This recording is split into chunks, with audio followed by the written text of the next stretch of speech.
بسم اللہ الرحمن الرحیم۔ محترم سامعین، مسائل روزہ سماعت فرمائیے۔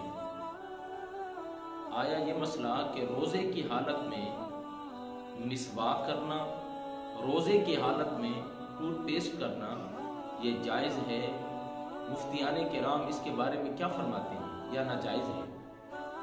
تو اس مسئلے کے بارے میں مفتیان کرام ارشاد فرماتے ہیں کہ روزے کی حالت میں مسواک کرنا، جیسے عام دنوں میں مسواک کرنا سنت مصطفیٰ صلی اللہ علیہ وآلہ وسلم ہے، اسی طرح روزے کی حالت میں بھی مسواک کرنا محمد کریم علیہ الصلاۃ والتسلیم کی سنت مبارکہ ہے۔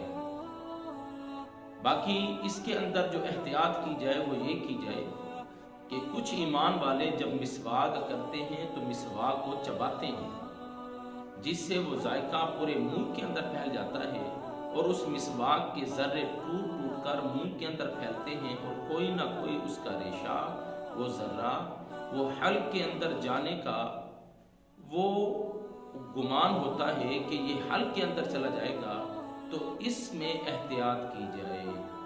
باقی مسواک کرنا یہ سنت مصطفیٰ ہے روزے کی حالت میں۔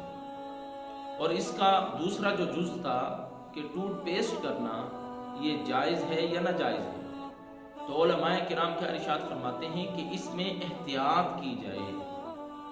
اس میں یہ حرام نہیں ہے کہ ٹوتھ پیسٹ کی جائے، یہ معاذ اللہ حرام ہو گئی، نہیں، حرام نہیں ہے، کر سکتے ہیں، لیکن اس میں غالب گمان یہی ہے کہ اس کا ٹوتھ پیسٹ کا وہ جو پانی ہے وہ اندر ضرور چلا جائے گا، تو اس میں احتیاط ضروری ہے۔ اللہ تعالی ہم سب کو مسائل دینیہ سمجھ کر عمل کرنے کی